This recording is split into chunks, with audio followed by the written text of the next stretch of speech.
우리는 늘 미스테리함을 경험합니다. 아니, 도대체 내 돈은 다 어디로 갔을까? 여러분 공감하시죠? 아르바이트 월급을 받아도 내가 용돈을 받아도 도대체 그 돈은 다 어디로 갔는가? 우리가 어떠한 존재, 예를 들어서 사람이 어디로 갔을까 찾을 때는 뭐 CCTV를 켜면 될 것 같아요. 그래서 이 사람이 여기로 갔구나, 이 사람이 이 시간에 여기로 지나갔구나 확인하면 되는데, 그러면 돈이라는 거는, 나의 아르바이트 월급은, 나의 부모님으로 받은 어떤 그 용돈은 어디로 갔을까? 그것을 우리가 추적하려면 뭘 해야 되냐? 바로 기록이라는 것을 해야 됩니다. 그래서 오늘의 주제는 기록하는 자가 부자가 된다가 되겠습니다. 기록에 대해서 본격적으로 얘기하기 전에 우리가 기록해야 되는 이유에 대해서 먼저 보고 싶어요. 결국 우리가 기록을 해야 하는 이유는요, 돈이 어디로 가는지, 돈이 과연 어디로 사용되는지 확인하기 위해서 우리가 기록을 해야 됩니다. 우리가 돈이 어디로 가는지, 어떻게 쓰였는지를 우리가 확인할 수 있다면, 그것을 바탕으로 해서 그것이 필요한 지출이었는지, 아니 불필요한 지출이었는지가 나오죠. 그러면 우리의 소비가 좋아질 수 있고요. 돈이 아껴질 수 있고 돈이 모이게 될 수밖에 없습니다. 자, 근데 사실 여기까지 이야기를 모르는 사람은 없을 것 같아요. 맞아, 기록해야지. 용돈기 입장 쓰라 그러고 가계부 쓰라고 하는데, 그게 뭐 누가 안 중요해서 그럴 줄 몰라서 안 했나? 어려워서 하려고 해도 잘 안 되니까 그런 거지 라고 얘기하시는 분도 있을 겁니다. 그래서 여러분들께 기록하는 습관을 만드는 법에 대해서 얘기를 해드릴게요. 일단은요, 무조건 심플하게 시작하셔야 돼요. 가끔 그런 분들이 있으세요. 기록을 해야 된다고 하니까 거창한 종이 가계부를 사가지고 나는 이제부터 기록을 할 거야. 물론 잘 되시는 분도 있겠지만 저는 안 된다라고 말씀을 드리겠습니다. 종이 가계부를 쓰는 거는요, 상당히 그 종이 가계부를 갖고 다녀야 되는 부분들도 있고요. 까먹게 되기도 하고 귀찮아요. 그리고 또 어떤 분들은 내가 이제부터 영수증을 철저히 모아가지고 관리하겠어 라고 하지만 안 됩니다. 그것도 솔직히 귀찮아서 잘 안 하게 돼요. 그래서 제가 가장 추천드리는 거는 어플을 설치하시기를 추천드려요. 그리고 그 어플 중에서도, 가계부 같은 어플 중에서도 카드 문자가 자동으로 등록되는 그런 어플을 사용하시는 것을 추천드립니다. 우리 청소년들은 사실 카드가 없어서 그럴 수도 있는데, 이 대학생들 같은 경우는 이제 체크카드나 이렇게 쓰시다 보면 긁혀진 내역이 문자로 오게 할 수 있잖아요. 그 문자로 온 것이 자동으로 이렇게 어플에 등록되게 하는 그런 기능을 가진 가계부 같은 것들이 있거든요. 그래서 자동 등록이 되는, 또는 자동 등록까지는 아니더라도 카드 문자를 복사해서 붙여넣기 하면은 손쉽게 내용이 입력이 되는 그런 어플을 사용하시기를 추천을 드립니다. 그게 제일 간편해요. 그리고 또 이 어플을 사용하실 때 주의사항, 그 어플을 보면 어플의 내용에 따라 다르지만 거기에 이제 세부 내용을 쓰게 돼 있어요. 예를 들어서 내가 10,000원을 썼다. 그러면은 내가 그거를 뭐 참외를 사는데 썼다고 봐요. 그러면 물론 우리가 돈을 썼을 때 이것을 참외를 사는데 썼다라고 이렇게 하나하나 일일이 타자를 치면 좋아요. 근데 바쁘다 보면 그 참외라는 것을 기록하는 것도 귀찮을 때가 있거든요. 그럼 또 안 하게 된다. 그러니까 세부 내용을 쓰는 것도 귀찮으면 그냥 하지 마세요. 그냥 범주까지만, 이게 보통 어플마다 다를 수 있는데, 예를 들어서 뭐 마트, 뭐 아니면은 뭐 미용, 아니면 뭐 문화, 그러니까 이런 식으로 카테고리를 정할 수 있는 거는 보통 어플마다 다 이렇게 돼 있거든요. 그래서 세부 내용을 이렇게 쓰기 싫으시면 그냥 그 범주 설정, 카테고리 설정하는 것까지만이라도 여러분들이 해두시면, 그 정도까지만 해도 괜찮습니다. 아예 안 하는 것보다는 훨씬 더 관리하기 좋고 간편합니다. 그래서 여러분들이 근데 오해하지 말 거는, 만약에 그럼에도 불구하고 나는 뭔가 이렇게 어플로 하는 것이 불편하다, 그러면은 뭐 종이 가격화 하세요. 그리고 영수증 관리하는 게 난 편하다, 그럼 그렇게 하세요. 그러니까 중요한 거는 가장 핵심은 뭐 어플을 쓰느냐 종이를 쓰느냐, 그게 핵심은 아니고 결국 내가 편한 게 중요합니다. 그리고 내가 편하다는 거는 내가 지속할 수 있는 것, 그게 중요해요. 그래서 여러분들이 나는 뭐 어플이 맞다, 나는 그리고 세부 내용을 쓰는 게 좋다, 아니 나는 범주까지만 하겠다, 그러니까 내가 편한 대로 하실 수 있는 정도만 하시는 게 좋아요. 괜히 할 수 없는 것을 할 수 있는 것처럼 괜히 우겼다가 나중에 작심삼일 되거든요. 그러느니 조금 아쉬운 수준으로 작성하더라도 꾸준히 할 수 있는 것을 여러분 선택하는 게 좋습니다. 그리고 중요한 것은 여러분 기록을 할 때는 대신에 바로바로 하셔야 돼요. 내가 뭐 하루가 끝나고 정리를 하겠다? 절대 안 합니다. 뭐 일주일에 내가 시간을 내서 내가 기록을 하겠다? 절대 그렇게 안 합니다. 그래서 사실은 제가 종이가계부나 영수증 관리를 해서 하겠다 그런 거 별로 하지 말라고 하는 거예요. 왜냐면 처음에는 막 좋아서 해요. 근데 나중에 가서는 그게 귀찮아가지고 안 한다고요. 그래서 저는 그냥 정말 성실하게 뭐 하실 거 아니면 그냥 가계부 어플 같은 거 가장 상위에 검색되는 인기 많은 거 해가지고 하시는 걸로 시작하셔라.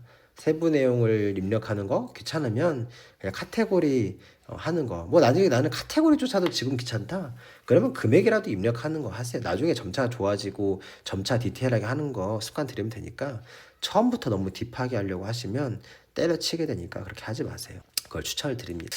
이 정도가 이제 기록하는 가장 기본이라고 할 수 있을 것 같고요. 근데 이제 여러분들께 하나 이제 꼭 이거는 해보셨으면 하는 게 뭐가 있냐면 여러분들이 가계부 어떤 기록을 하실 때 일일 권장 소비액을 좀 꼭 계산하셨으면 좋겠다는 생각이 들어요.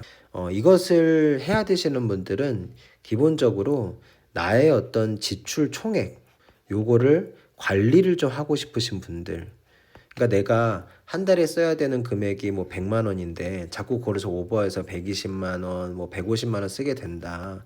그래서 나는 이것을 줄여서 좀 아끼고 싶다라든지 아니면 100만 원을 딱 맞게 쓴다면 내가 거기서 한 2, 30만 원 정도는 조금 절약하고 싶은데 그게 잘 안 되시는 분들에게 좀 이것을 하라고 추천드리고 싶습니다. 그래서 다시 한번 첫 얘기로 돌아오면 그래서 일일 권장 소비액을 계산하셔야 됩니다. 그러니까 말 그대로 하루에 소비를 하는 데 있어서 권장되는 금액을 계산하는 거예요. 그래서 예를 들어서 내가 전체 수입이 있고 그리고 거기에서 이제 빼야 되는데 전체 수입에서 내가 권장 소비액을 계산하려면 일단 저축할 금액을 빼고요.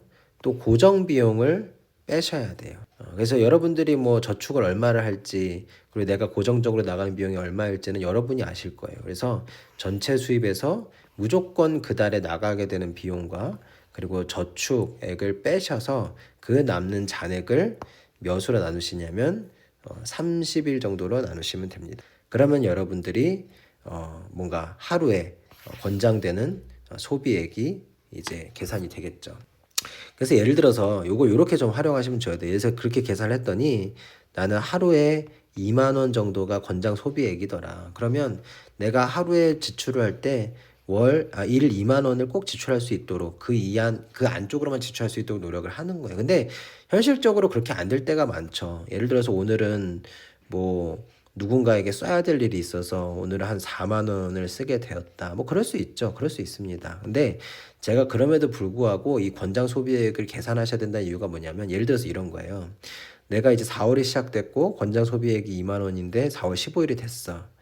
근데 어플상에 보니까 내가 이제까지 쓴 총액이 34만 원으로 한 달 동안 4월 15일까지 4월 1일부터 4월 15일까지 34만 원으로 집계돼 있어. 그러면은 나는 지금 내 계획보다 많이 쓰고 있나요? 적게 쓰고 있나요?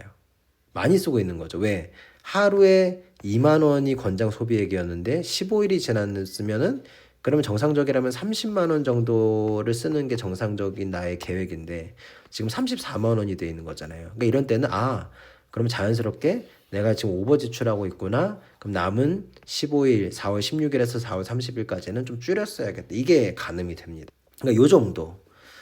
그래서 이 일일 권장 소비액을 계산을 한번 해놓으면 이게 딱 그냥 잡히거든요.